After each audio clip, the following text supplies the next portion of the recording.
Good day everyone. Today we will be presenting about the Module 14, the peace process with the Bangsamoro Front. This report will help us better understand the efforts made by the government and the Bangsamoro Liberation Fronts to end conflict and build lasting peace in Mindanao. But first, I am going to introduce myself. I am Mayan Alcoray and I'm together with Miss Maria Priscilla Evasco. So we will continue. Module 14, the peace process with Bangsamoro Front. Before that, we continue to the objectives. At the end of the module, the students should be able to answer the following questions. First, what are the major developments in the peace process between the government and the Bangsamoro Liberation Front? Number 2, what are the challenges that confront the said peace process?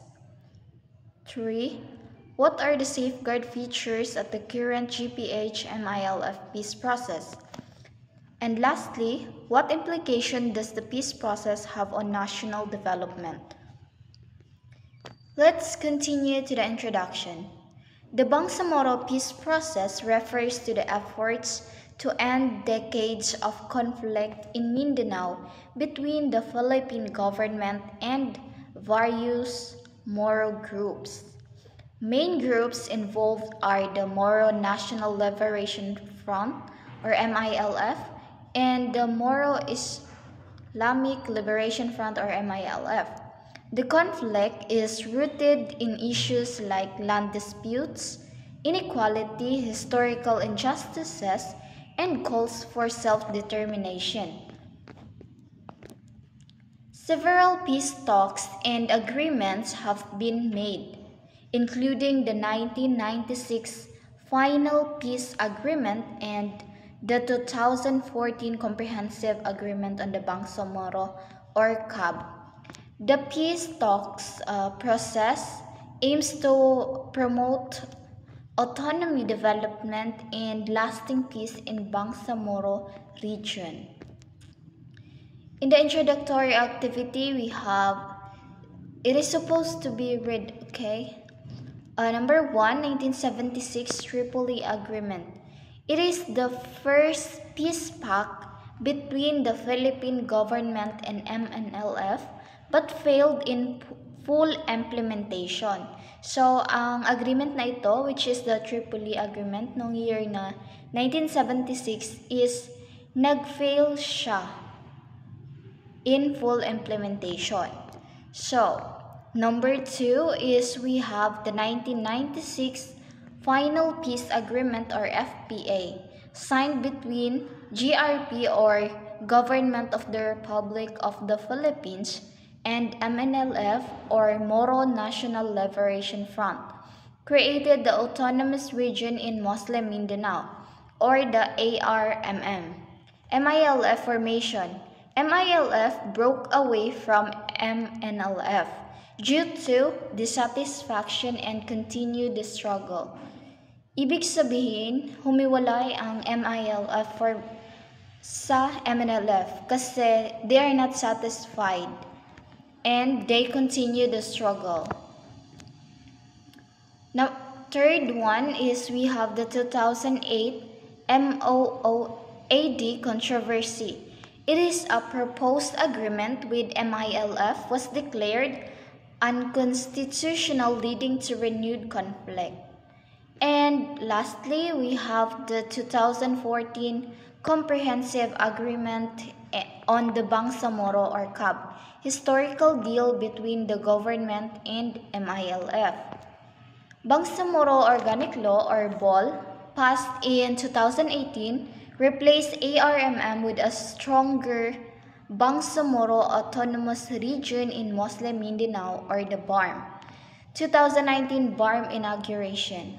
Official start of the new autonomous government with greater power.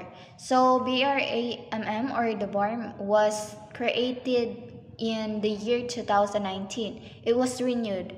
Yung dating pangalan niya is yung ARMM. So, Let's begin with the major developments in the peace process.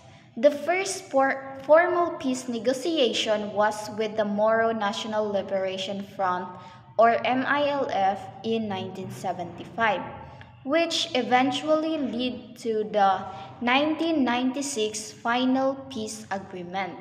Later, the Moro Islamic Liberation Front, or MILF, became the main negotiating group, and this led to the signing of two historic documents: the Framework Agreements on the Bangsamoro in 2012 and the Comprehensive Agreement on the Bangsamoro, or CAB, in 2014.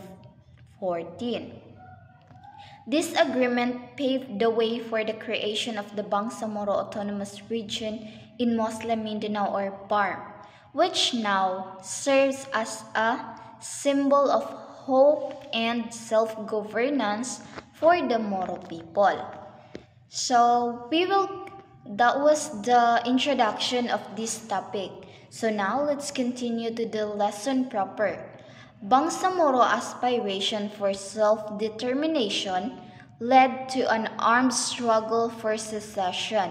Along with communist insurgency, Bangsamoro secessionism became a major internal threat to Philippine unity. Marcos responded with militarization under martial law, Presidential Decree Number 1081. Majority of military assets deployed to Mindanao. Militarization intensified rebellion rather than resolving it. So, ang ginawang ito na paglalagay sa Mindanao ng martial law specifically is hindi nakatulong sa mga para malutas ang rebellion ng mga Moro people. Kung hindi, mas lalong lumala ito. So, shift toward peace. Both sides began considering negotiation as a less costly and more human alternative. Kay quotes from Saleh Jubair and Rodi Rodil emphasizes the moral and practical benefit of negotiation over war. So, doon sa mga quotes ni na Saleh Jubair and Rodi Rodil is sinasabing mas higit daw na epektibo ang pakikipagnegosasyon sa ilang buwan, or we will say that it will cost so much period of time usually. Kasi nga makikipag-negotiate ka, hindi yun madali. Sinasabi nila dun sa kanilang quotes na mas maigi na raw yung nakikipag-negotiation kaysa yung cost na mas-spend within sa iisang war lang. Because it will cost properties, lives, and also money. Kasi nga hindi madaling makipag-war. Kailanganin nila ng budget para sa mga war materials like mga baril and everything. And definition and nature of peace process. A peace process resolves conflict through dialogue, compromise, and diplomacy.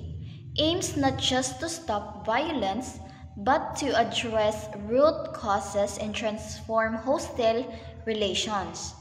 Peace process with Bangsamoro fronts have two major tracks, which are the GRP MNLF year 1975 to 1996, and the second track is JRP MILF begun in 1997. The GRP MNLF peace process initial efforts in 1975 to 1980. It was facilitated by the OIC, leading to the 1976 Tripoli Agreement. Its aim is to establish autonomy in 13 provinces and 9 cities in Mindanao. MNLF dropped push for independence in favor of autonomy. Its talks collapsed due to vague provisions and disagreements over autonomy level. Sporadic clashes resumed. MNLF reverted to independence in 1980. Now let's talk about the GRP-MNLF peace process, which happened from 1975 to 1996. It began when the Philippine government and the MNLF started peace talks in 1975 under the Tripoli Agreement. The negotiations faced many ups and downs due to mistrust and disagreements. After years of efforts, the final peace agreement was signed in 1996. While this was a big step, full implementation was not achieved. This led to continued dissatisfaction and the rise of the MILF as a new voice for moral aspiration. So even though it wasn't perfect, the JRP-MNLF peace process laid the groundwork for future talks with other groups. So mas nakatulong itong, parang naging ground ito, so naging panimula. Hindi man siya naging successful totally, the full implementation was not achieved, pero naging groundwork ito for future talks with other groups. Post-Marcos developments. Cory Aquino's administration attempted to revive talks but acted unilaterally. Example, creating ARMM without full MNLF consent. It led to further MNLF alienation. So, imbis na mapaigis sa ginawang iyon ng Cory Aquino's administration na nag-attempt sila to revive talks, pero ginawa nilang unilateral at hindi nila hiningi yung permiso ng ibang grupo. So, nag-lead ito to further alienation doon sa ibang group na hindi nakasali sa talks na yon. And we will continue. The final peace agreement in 1996 under Fidel Ramos has two phases. The phase 1 is a 3-year transition in MNLF integration. Phase 2, amendment of Organic Act, territory expansion via plebiscite.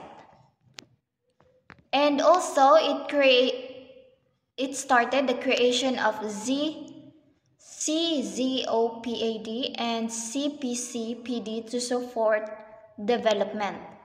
Integration of 7,500 MNLF fighters into AFP and PNP. Despite delays, implementation completed by 2003. So, there, it happens noong 2003 na na-integrate yung samahan ng mga MNLF fighters into AFP and PNP. And Norm Iswari was elected as ARMM governor, MNLF community, because of Peace and Development Communities or PDCs. The peace processes between the Philippine government and the MILF began with optimism under President Ramos, but was disrupted by the 2000 all-out war during President Estrada's term. Despite recurring violence, talks resumed in 2001, leading to key agreements on security, rehabilitation, and ancestral domain. Mechanisms like the CCCH, LMT, and AJAG and the International Monitoring Team were created to manage ceasefire. So, ang mga agencies na yon is na-create siya for ceasefire, meaning it is really a groundwork for peace for the both groups, the government and these moral groups, and criminal threats.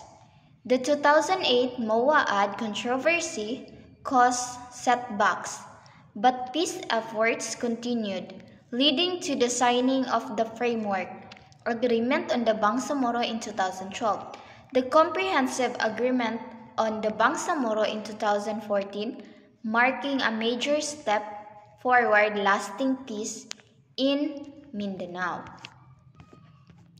And that's all my part. The next page was going to the image. It is the image of Tripoli Agreement in that is signed in Libya. That's my part, and the continuation was in my partner's, Maria Priscilla Evasco.